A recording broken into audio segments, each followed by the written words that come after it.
ပရိသတ်ကြီးမင်္ဂလာပါခင်ဗျာ SNN သတင်းဌာနကနီးကြိုဆိုပါတယ်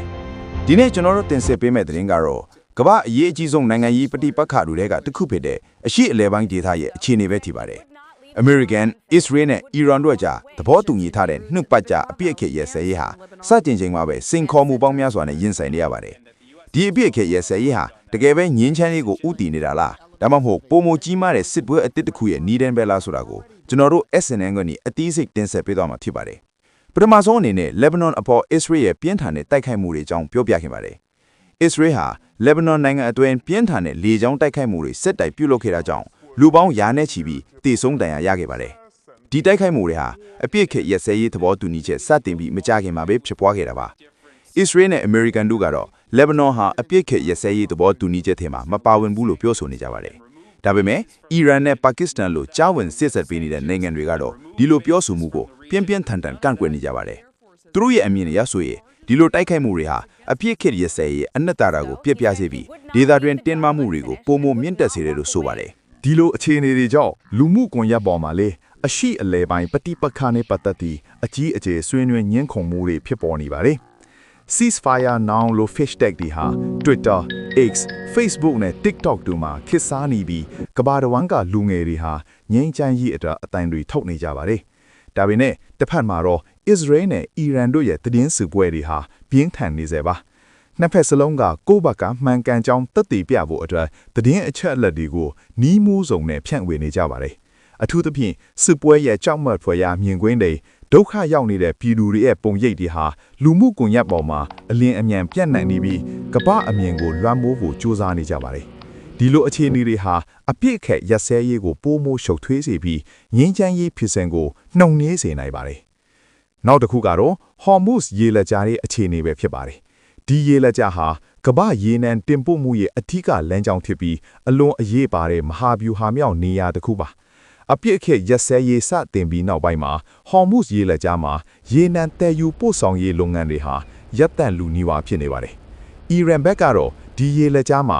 ရေမြုပ်မိုင်းတွေထောင်ထားတယ်လို့ယူဆရကြောင်းပြောဆိုနေပါတယ်။ပုံမှန်အားဖြင့်တရက်ကိုတင်းဘောအစီးရေ30စီလောဖြတ်တန်းသွားလာနေတဲ့ဒီရေလက်ကြားမှာအပြည့်အခက်ရက်စဲရေးရဲ့ပထမဆုံးနေ့မှာတင်းဘော9စီးပဲဖြတ်တန်းနိုင်ခဲ့တယ်ဆိုတော့အခြေအနေဘလောက်တင်းမာနေလဲဆိုတာခံမှန်းကြည့်နိုင်ပါတယ်။ဒီလိုအခြေအနေတွေကြောင့်ကမ္ဘာရေနံဈေးကွက်မှာလည်းစိုးရိမ်ပူပန်မှုတွေမြင့်တက်နေပြီးရေနံဈေးနှုန်းတွေဟာလည်းပြင်လည်မြင့်တက်လာနေပါတယ်။ဒါဟာကမ္ဘာစီးပွားရေးအပေါ်မှာလည်းကြီးမားတဲ့တက်ရောက်မှုတွေရှိလာနိုင်ပါတယ်။ပရိသတ်ကြီးရေဟော်မူရေလေကြားရဲ့အခြေအနေကကမ္ဘာစီးပွားရေးကိုပါချိန်ကြောင်နေတဲ့အချိန်မှာအမေရိကန်ရဲ့ရည်တည်ချက်ကလည်းအရေးကြီးတဲ့အခန်းကဏ္ဍကနေပါဝင်နေပါတယ်။အမေရိကန်သမ္မတထရမ့်ကတော့အီရန်အနေနဲ့နျူကလ িয়ার လက်နက်ဆိုင်ရာစီကံချက်တွေနဲ့ဟော်မူရေလေကြားဆိုင်ရာသဘောတူညီချက်တွေကိုမလိုက်နာဘူးဆိုရင်စစ်ရေးအရာပြန်လဲတုံ့ပြန်သွားမယ်တော့ပြက်ပြက်သားသားချိန်ညောက်ထားပါတယ်။ဒါအပြင်အမေရိကန်တပ်ဖွဲ့တွေဟ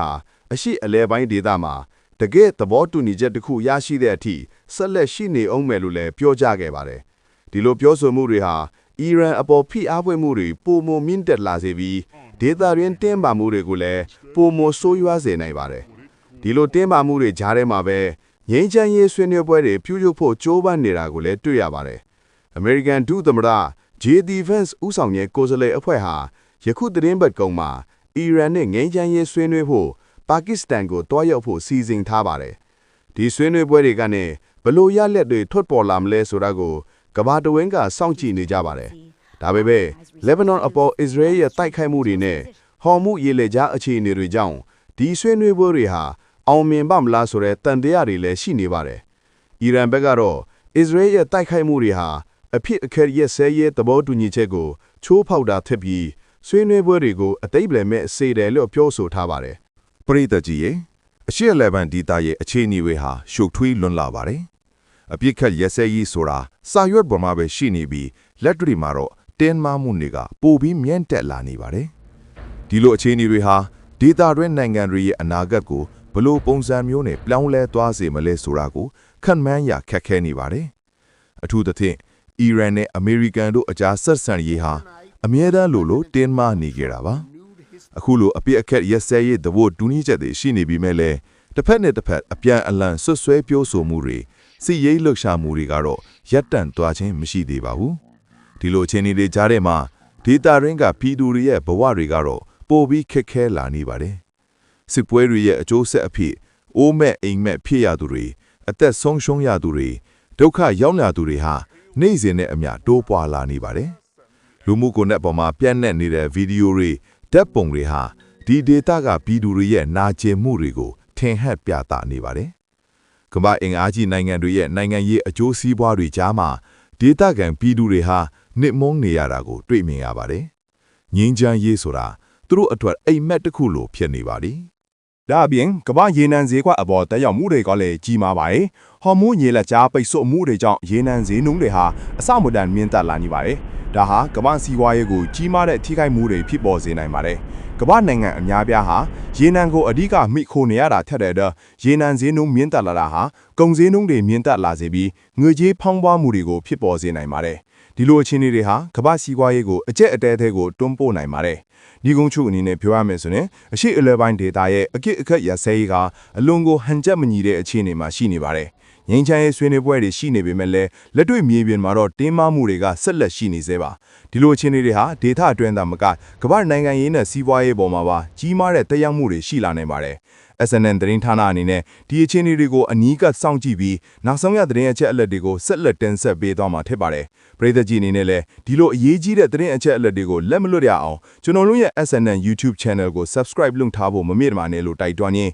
ဒီနေ့အတွက်သတင်းတင်ဆက်မှုကိုဒီမှာပဲရပ်နာပါရစေ။နားဆင်ပေးကြတဲ့ပရိသတ်ကြီးအားလုံးကိုကျေးဇူးတင်ပါတယ်ခင်ဗျာ။